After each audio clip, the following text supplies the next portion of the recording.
Greetings, friends. I am Vitaly Portnikov. The European Union summit has concluded with a compromise, yet beneficial, decision for Ukraine regarding the allocation of funds for the coming years.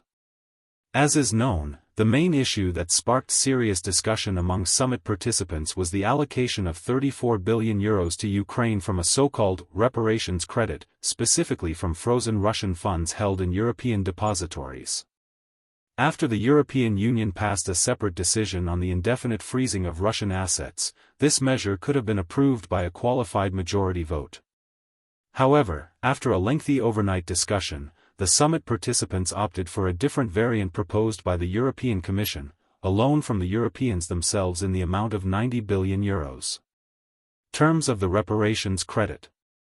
This loan will also be structured as a reparations credit. This means Ukraine will repay it only if the Russian Federation agrees to pay reparations for the consequences of its aggression against our country.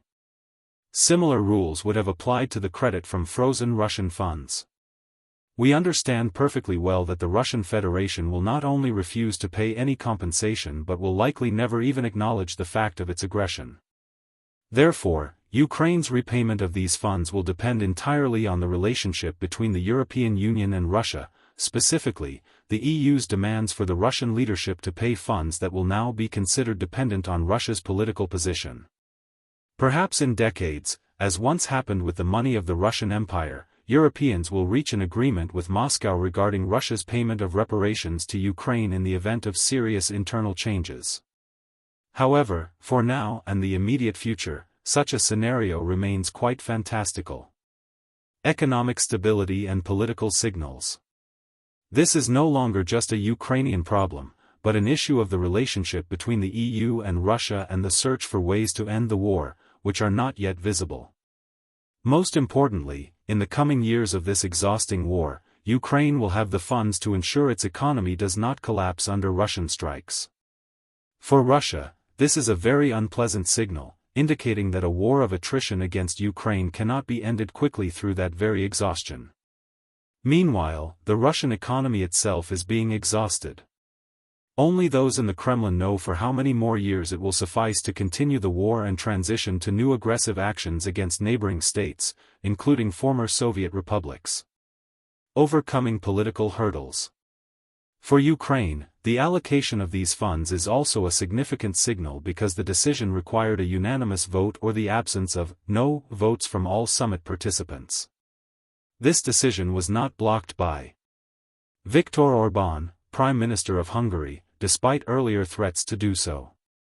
Robert Fico and Andrej Babiš, Prime Ministers of Slovakia and Czechia, who had also opposed further aid. To ensure these leaders did not block the aid, a compromise was reached. Hungary, Slovakia, and Czechia will be exempt from participating in this specific aid fund for Ukraine. The role of the United States and Italy. Another country with which Europeans reached a compromise is the United States. Although not an EU member, the US president, who has shown interest in special relations with Putin, has done everything possible in recent weeks to prevent Europeans from confiscating Russian money. Trump's representatives claimed confiscation would ruin his peacemaking efforts, though these claims have little to do with reality.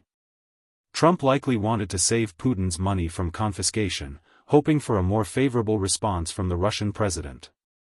This weekend, such dealings will reportedly be discussed in Miami between Jared Kushner, Trump's son-in-law, Stephen Witkoff, Trump's friend, Kirill Dmitriev, the husband of a friend of Putin's daughter. This family meeting should be viewed as separate from any real peace process. Europeans also had to consider the position of Giorgia Meloni, the Prime Minister of Italy. As a leader of an ultra-right party close to the movement supporting Trump, she opposed providing the reparations credit without a proper legal basis. While the specifics of this legal basis remain vague, it was clear she was mirroring Trump's position to avoid creating additional problems in the complex relationship between a democratic Europe and a Trump-aligned United States. Conclusion. The result is a compromise, but for Ukraine, it means real money that will allow for continued existence during the years of war. It is a clear signal to Russia that its attempts to destroy the Ukrainian economy and budget will not succeed in the 2020s. This credit is a step toward ending the war, as it nullifies Putin's calculations for victory through a multi-year war of attrition. It demonstrates that this war could end in a fiasco similar to Putin's 2022 blitzkrieg. However, for Putin to realize the futility of his efforts, much more time will be required.